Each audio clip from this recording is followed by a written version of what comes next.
getting back to this theatrical thing, I mean, it's almost as though you've got this big scenario that the music is like your own soundtrack to it.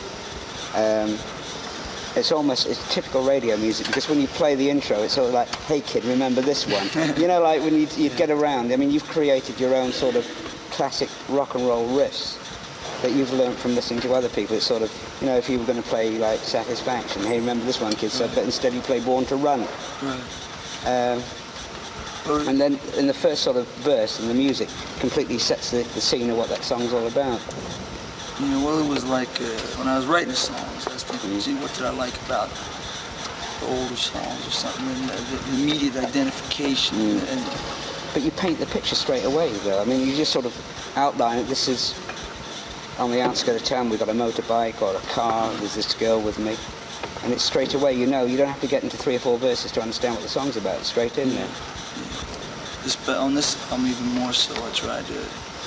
I mean, do you sort of paint a mental picture in your head of a scene before you actually... Before, like, the... writing the song?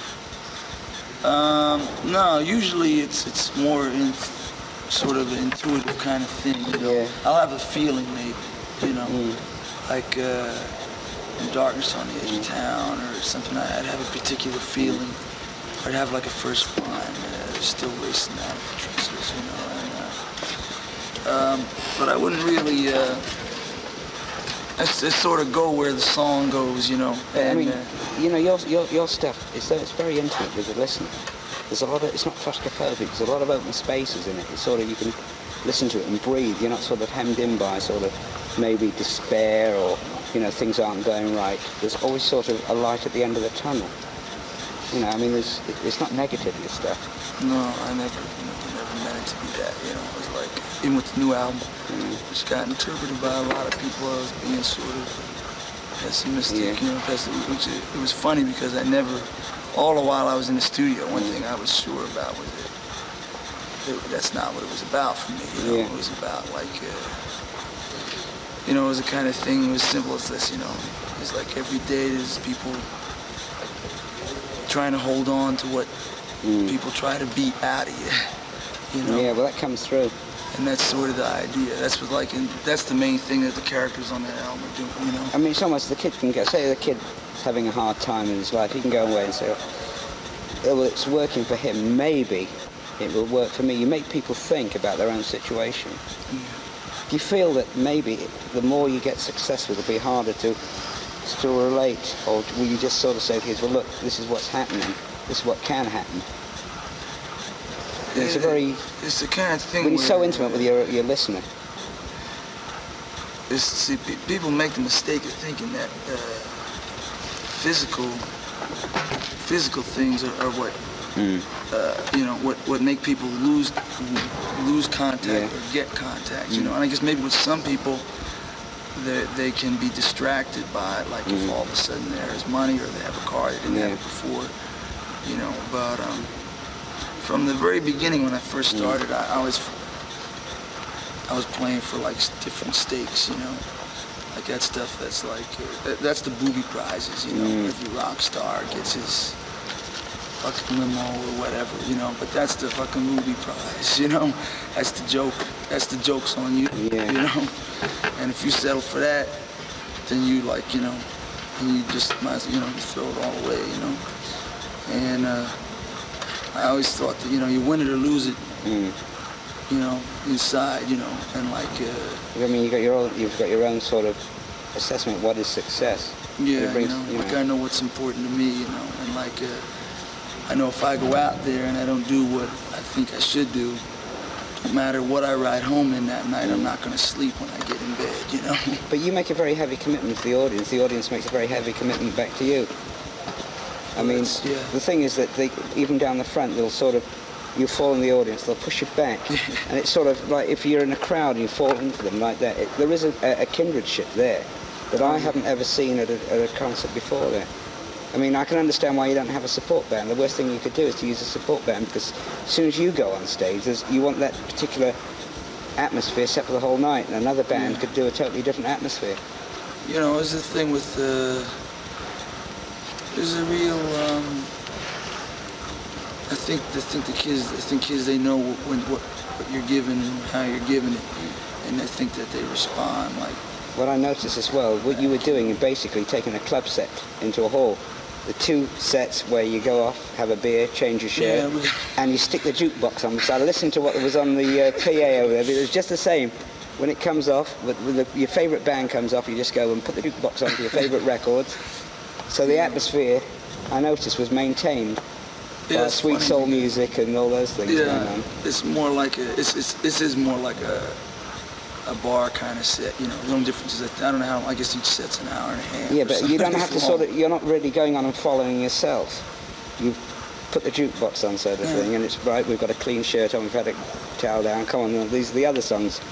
Yeah, you we might come know. back and do the instrumental, and you know, it's like it's good because it gives you a chance to do things that otherwise you couldn't do, and it gives people, makes them relaxed. You know, makes them know like you're not gonna run off stage and in the next 10 minutes you're gonna.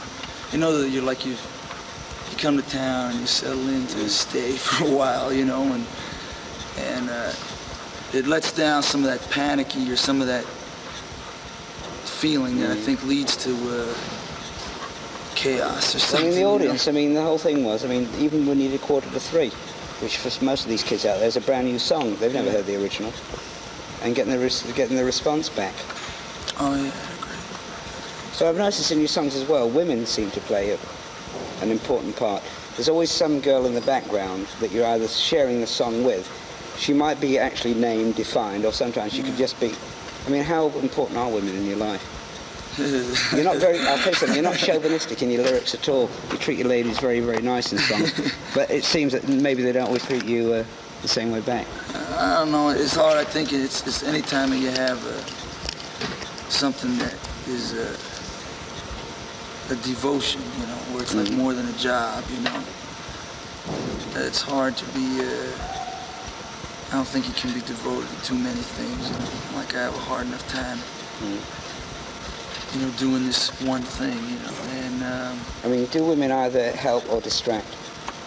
It's cut both ways, you know. It's like, sometimes, you know, it's a big help. Other times, you know, everybody has arguments, you know. But it seems to me that, you know, you can tell that even with some of the songs that it is a different girl there. Whether she's just there as a one-night stand or whether or not, I mean, she does seem to get treated quite nicely. Whether it's repaid in kind. Yeah, well, it's left in doubt sometimes. I don't look on that. It's, you know, I mean, you don't have contemporary women in your songs like a lot of. They're not. You don't treat them as sex objects. No, I don't generally. I don't operate on that level too much. It's like too romantic, I think. You know, to do that. But yeah, but there's a lot of romanticism in your songs, though, isn't it? And well, I'm gonna have to cut you short after one more question. It's like it's hard to figure because somebody. You know, asked me a similar question. Asked me why the characters were so. In Darkness on the Edge of Town, there was such isolation a lot of time. And in Darkness on the Edge of Town, I think that's one of the first times where, in the end, the guy ends up by himself. You know.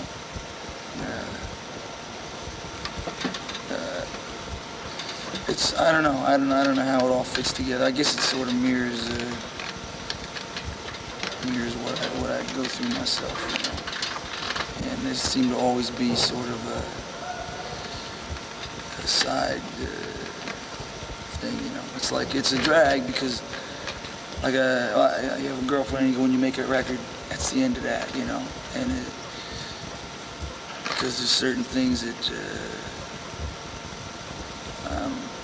I'm real hard to be with. I'm real uncompromising about, you know, a lot of things. And I'm not at an age where I want to compromise on it yet, you know. Like I'm at a place where like this is one thing that matters to me, you know. And it's I'm fanatical about it in a almost crazy kind of way, you know. And I sort of, you know, surrendered to that particular thing, you Prisoner know. of rock and roll. Yeah.